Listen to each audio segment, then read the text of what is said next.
I didn't plan to confront my husband on a Tuesday. It happened the way most hard things happen in marriage, in the seam of an ordinary day, when the dishwasher is humming and the dog is underfoot and you're trying to convince yourself you can carry one more secret without dropping it. I was at the kitchen counter with a grocery notepad, coffee, yogurt, detergent, staring at my own handwriting like it belonged to someone else. My phone sat face down beside it. Even flipped over, it felt loud, like it could vibrate with the truth through the wood. George was in the living room, watching a documentary with the volume low, thumb flicking against his screen in that restless rhythm that had become the soundtrack of our last months. I could hear it from the kitchen, the soft swipe, the tiny tap, the long pause that meant scrolling, not watching. Our house was full of familiar noises, pipes ticking, the fridge motor cycling on, and I wanted to believe those small, normal sounds could keep us normal. "Han?"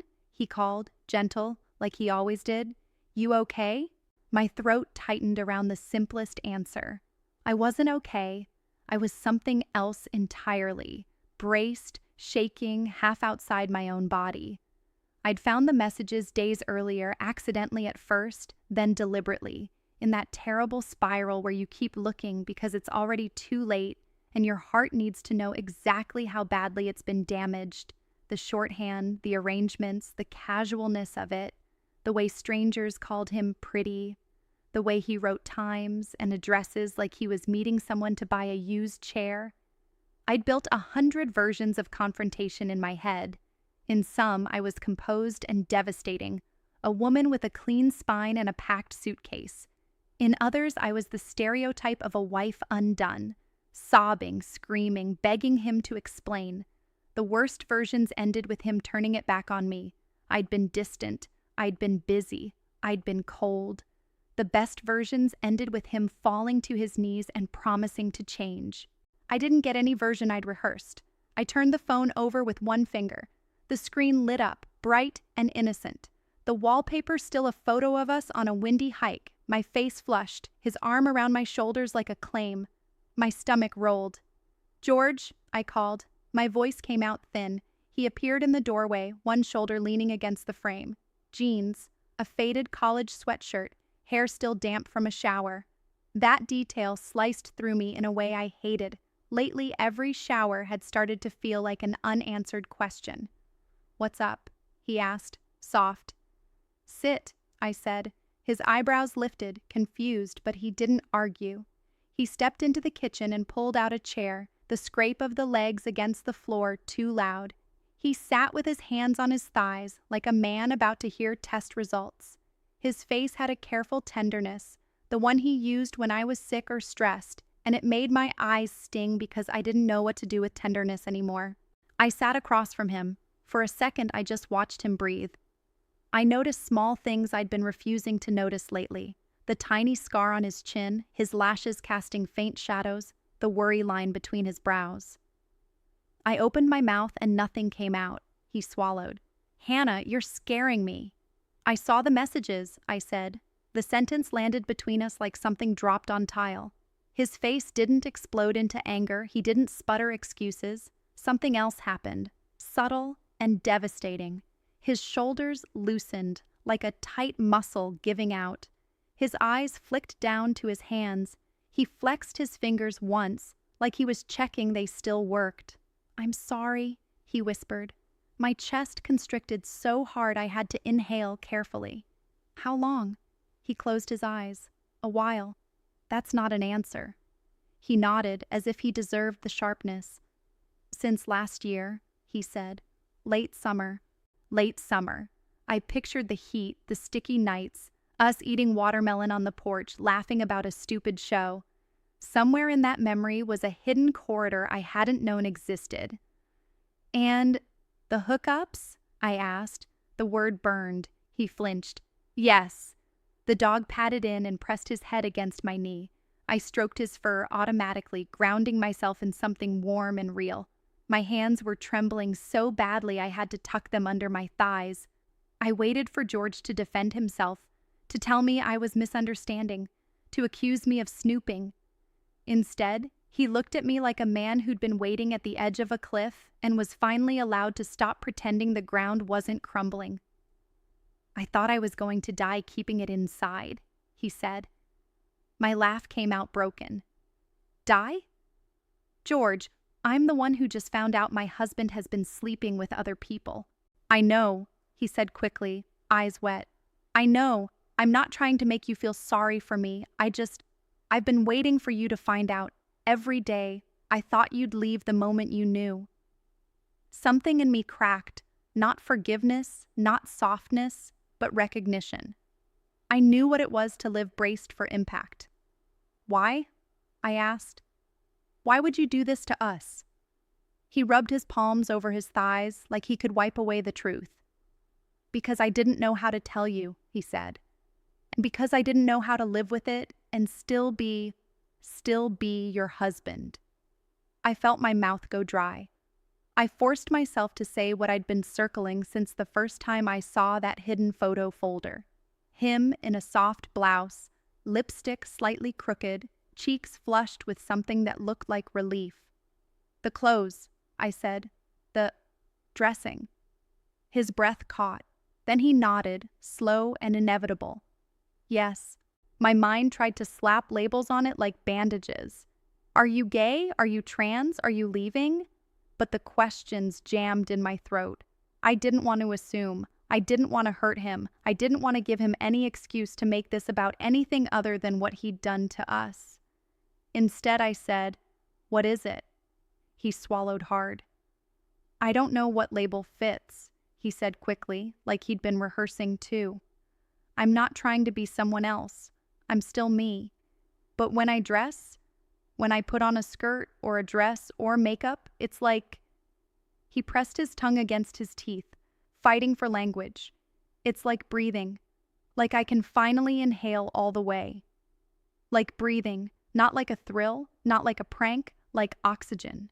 I stared at him, trying to reconcile this with the man who built our bookshelf, who cried at whale documentaries, who always made the bed because it reset the day. The man who kissed my forehead when migraines flattened me. The man who stood beside me at my father's funeral, hand warm on my back, steady as a railing. "Why didn't you tell me?" I asked, and my voice broke. He looked down, shame pooling in the curve of his shoulders. "Because I didn't want you to look at me differently," he said. "Because I've wanted this since I was a kid, and I told myself it was a phase, just curiosity, something I could outgrow. And then we got married and you were so happy and I thought, okay, I'll be normal. I'll be enough. I'll be the version of myself that doesn't scare anyone." The cruelty of that landed in my chest. How love can become a cage if you're afraid of losing it. How he'd apparently believed my love was conditional, built on ignorance. "And the hookups?" I asked again, because compassion couldn't erase betrayal. He winced, but he didn't dodge. "They weren't..." He stopped and shook his head hard. "No, I'm not going to minimize it. It was cheating. I betrayed you. I know that." I waited, throat tight, eyes burning. "It started online," he said. "I found communities, people who understood, people who told me I wasn't disgusting, and I felt seen in a way I didn't realize I needed until I had it." A knot formed in my stomach. "You felt unseen with me?" He looked up sharply. "No," he said. "God, no. You see me. You love me. That's the problem, in a way. You love me as George. And I didn't know how to ask you to love this part too, because I didn't know if you could, and I didn't know if I even deserved it." His voice cracked. Tears slid down his cheeks. He didn't wipe them. "The hookups were a shortcut," he said, staring at the table like it might hold him up. "A way to feel instantly validated. Like if someone wanted me like that, then it meant it was real. It meant I wasn't making it up in my head. It meant I wasn't crazy." I sat very still. In the hum of the house, my heartbeat felt loud. My mind tried to turn the mess into a clean story. He's selfish, he's broken, he's lying. But the truth was uglier and more human. He'd done a cruel thing because he was terrified and fear had made him reckless. "You could have told me," I whispered. "I know," he said. I should have. I should have come to you first. You're my wife. You're my home. Home. The word made something inside me lurch. Home wasn't supposed to have locked doors and hidden drawers. I pushed back from the table and stood, needing movement. The kitchen felt too small, the air too dense. I walked to the sink and stared out the window at our winter-brown backyard, gripping the counter like it was the only solid thing left. Behind me, George's voice was ragged. "Say something." "I don't know what to say," I admitted. "I feel like I'm floating above myself watching someone else's life." "I'm sorry," he said again, and this time it sounded like a collapse. I turned around. He was still sitting, shoulders hunched, eyes red, looking smaller than I'd ever seen him. Not weak, human. "I'm angry," I said. He nodded. "You should be." "And I'm hurt," I said, the words spilling faster now. "I'm humiliated, and I'm terrified, and I don't know if I even know you.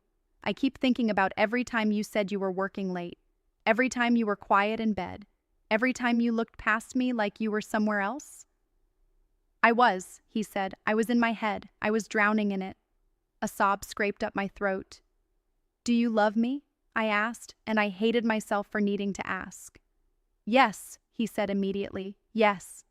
Hannah, I love you. I love you so much it hurts. This isn't because I don't love you. It's because I didn't know how to love myself without destroying everything." I wanted to scream that he had already destroyed something, that he'd taken a wrecking ball to our trust and was now standing in the dust asking me to admire the honesty. But underneath the fury was a quieter fear, that if I didn't reach for him now, I'd lose him in a different way, that he'd keep slipping into that hidden life until there was nothing left of us to salvage. "What do you want?" I asked, voice hollow. "What are you asking me for right now?" He swallowed. "I want to stop lying," he said. "I want to stop hurting you. I want to be honest about this part of me, and I want you in my life while I figure out what that means." He paused, then added softer, "But I don't get to demand that. I know that."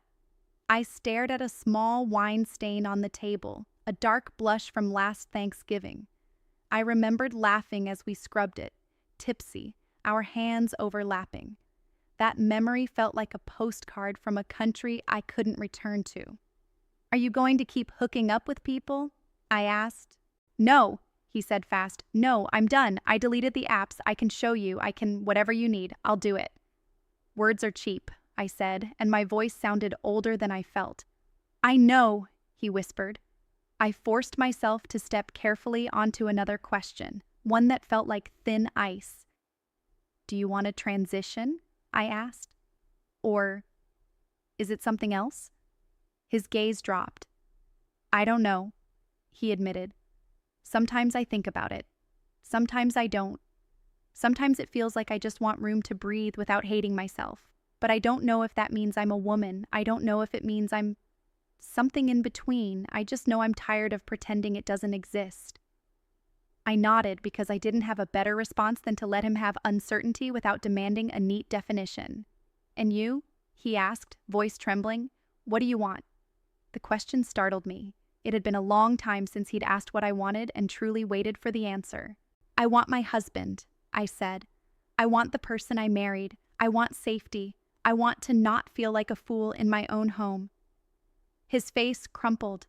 "I am that person," he said softly. "I'm still him. I'm still George. There's just more." And I handled it in the worst possible way.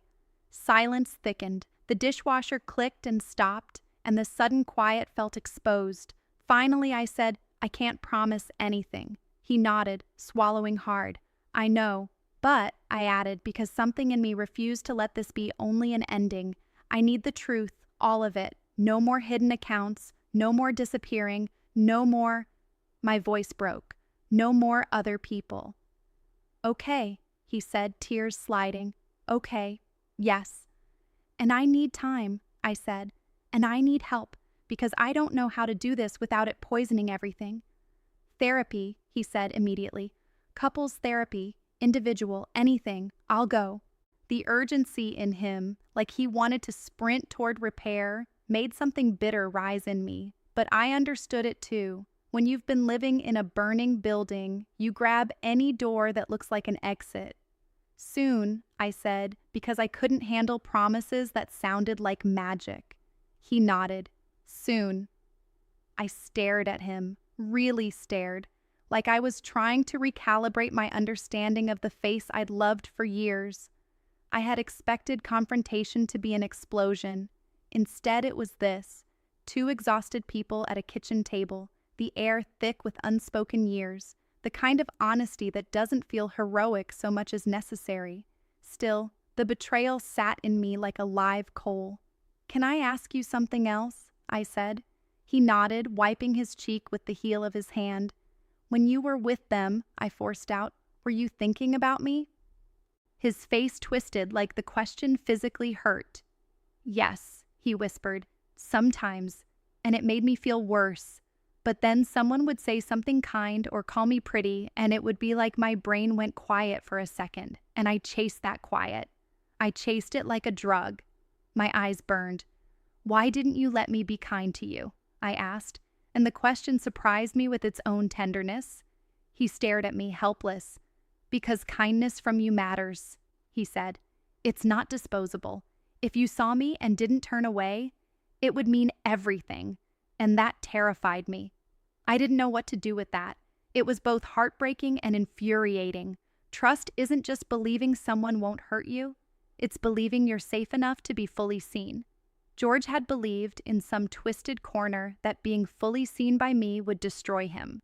I walked to the pantry and pretended to look for something, needing a moment where my body could move while my mind caught up. Pasta boxes, canned beans, a jumbo bag of pretzels we never finished. Normal life stacked in neat rows. When I turned back, George was standing now too, hands hovering awkwardly at his sides. "Hannah," he said, voice rough, "I want to show you something. Not to convince you, just to stop hiding." My stomach clenched.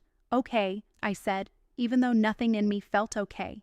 He walked down the hall toward our bedroom. My feet followed without me deciding to. The hallway felt longer than usual, the framed photos lining the wall, our wedding day, a beach trip, my sister's baby shower, like evidence from a story I'd started to doubt. In the bedroom, he went to the closet and knelt. He reached behind a row of shoes and pulled out a slim plastic bin I'd never seen. My heart dropped in a slow, nauseating way. He set it on the bed like it was fragile. "I'm not asking you to be okay with this right now," he said quickly. "I'm not asking you to do anything. I don't want it hidden anymore." He lifted the lid. Inside were carefully folded pieces of fabric. A cream cardigan, soft and simple. A dark skirt, neatly pressed. A pale pink blouse with tiny buttons, tights still in their packaging. A small makeup bag. A wig wrapped in tissue paper, chestnut brown with gentle waves. He didn't touch anything at first. He just looked down at it like it was both salvation and shame. "It's stupid," he whispered. "It's not stupid," I heard myself say, and the steadiness of my own voice startled me. He looked up like he didn't believe he'd heard me right. It's not stupid to want to breathe," I said quietly. His shoulders sagged, relief and grief tangled. "I used to put this on when you were asleep," he confessed, "or when you were at work. I'd look at myself and feel peace, and then I'd hear your car in the driveway and I'd rip it off like it was on fire." I pictured it, my husband in secret, existing in the corners of our home, living a whole other emotional life under our roof. The image made my chest ache. I pointed to the cardigan. "Can I touch it?" I asked. "Is that okay?" He nodded quickly. "Yes, of course." I lifted it from the bin. The fabric was softer than I expected, faintly scented with laundry detergent. I pressed it briefly to my cheek without thinking, not because it was magical, but because it was real. A piece of cloth carrying my husband's secret breaths. I lowered it and looked at him. "I'm trying," I said, "but I'm still so angry." "I know," he whispered. "You can be angry. I deserve it." "I don't know what this means for us," I said. "I don't know what it means for me. I married a man. I don't know what I'm allowed to want." "You're allowed to want anything," he said, voice shaking. "You're allowed to want to leave. You're allowed to want to stay. You're allowed to not be okay." I held the cardigan between us like a fragile treaty. "I want to understand," I said. "I want to be kind. I want to be the kind of partner who doesn't make you feel like you have to run to strangers to be seen. My voice broke. But I also want to not be hurt, and I don't know how to do both. We do the hard work, he said, the words raw. The slow work, the kind that doesn't feel like relief right away. Hard work. The phrase sounded like chores, like something you schedule. But he was right. Trust doesn't return with apologies. It returns with proof and time and boring consistency. What does that look like? I asked, wiping my cheeks. He inhaled like he was forcing himself to be practical. Transparency, he said. Passwords, no secret accounts, no apps, no private messages, therapy, and boundaries. Boundaries, I repeated, and the word felt like a rope thrown to someone drowning. He nodded. For both of us. I need a safe way to explore this without turning it into something destructive, and you need safety, period. I looked at the bin, at the wig wrapped like a secret gift. Do you have a name? I asked, not because I needed one, but because I needed to understand how deep the hidden self went. His eyes filled again. Sometimes, he admitted. Sometimes I tried one, sometimes it felt like too much. It changes. I don't know yet. I nodded slowly. Okay. He took a careful step toward me, then stopped, waiting, like he was learning in real time that comfort wasn't something he could grab. I need you to understand something, I said, voice unsteady. He nodded. I can have compassion for why you did what you did, I said, and still hold you accountable for the fact that you did it.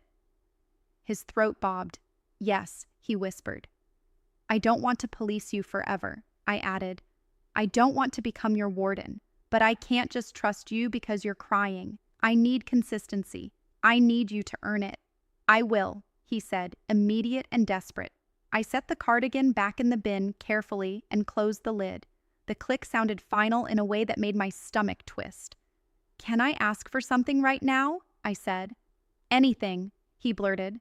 Not anything, I corrected gently. It mattered, that correction. It was the first boundary I'd named out loud. He nodded, chastened. Okay, what? I want you to sleep on the couch tonight, I said. Not as punishment, just because my body doesn't know what to do with you right now. Pain flickered across his face, but he nodded. Okay, and tomorrow, I said, we make calls. Therapist, maybe a support group for you. And I need someone too. Someone who isn't you, to hold this with me. Yes, he said. Yes. We stood in our bedroom with late light slanting through the blinds, striping the bed in gold and shadow. The air smelled like his shampoo and my moisturizer, ordinary scents mixed with something rawer, fear, grief, the metallic tang of truth. He watched me with a pleading softness that would have undone me weeks ago. Now it only made me feel tired. Hannah, he said, voice thick, thank you for not screaming. I let out a shaky breath. I might still, I admitted, just not today. A weak, broken smile flickered across his face. Fair. I surprised myself by reaching out and taking his hand, not pulling him close, not forgiving, just touching, briefly, like a bridge between two cliffs. His hand felt warm and familiar, and that familiarity hurt. I loved you when I thought I knew everything, I whispered. I don't know what loving you looks like now, but I'm willing to find out if you're willing to do it the right way. I am, he said. I'm relieved you know. I'm relieved I don't have to carry it alone anymore. And I'm terrified, but I'm here. I'm here. Relieved. That word echoed in me. I had come into this moment ready for war, and instead he met me with surrender. Not surrender that erased what he'd done, but surrender that finally told the truth. That night, I listened to him move around in the living room, making up the couch, the soft rustle of blankets. The dog chose to sleep at my feet like a furry sentinel. I lay in our bed alone and stared at the ceiling. The house creaked. The wind nudged the branches outside. My mind replayed the day like a film I couldn't stop. I thought about the word breathing. I thought about being seen. I thought about shortcuts and consequences. I thought about the hard work ahead, the unglamorous, relentless work of rebuilding trust, if it could be rebuilt at all. It would mean new language, new boundaries, new truths. It would mean him choosing honesty in the moments when honesty felt like losing. It would mean me choosing clarity over comfort, even when clarity made me ache. My chest still hurt. Trust still felt like something I'd misplaced and couldn't find. But somewhere inside the pain, there was a strange, quiet mercy. The truth was finally in the room. No more phantom suspicion, no more shadow fights, no more pretending. I didn't forgive him that night. Forgiveness isn't a switch, it's a series of choices made over time. Or sometimes it's a choice you never make because the damage went too deep. But I did something else, something smaller and maybe braver. I let the truth be real. I let him be real. I let myself be real too, angry and devastated and still somehow capable of tenderness. In the morning, we would wake up and begin whatever came next. We would make calls, we would say hard sentences, we would cry and argue and set rules and break habits and try again. We would learn whether love could survive the weight of honesty, whether home could be rebuilt without lying in its foundation. But for that one night, in the dark, I let myself breathe too, shallow at first, then deeper, because even painful truth has a strange kindness in it. It means you can stop guessing. It means you can stop pretending. It means you can finally begin, even if beginning feels like walking barefoot across broken glass, one careful step at a time.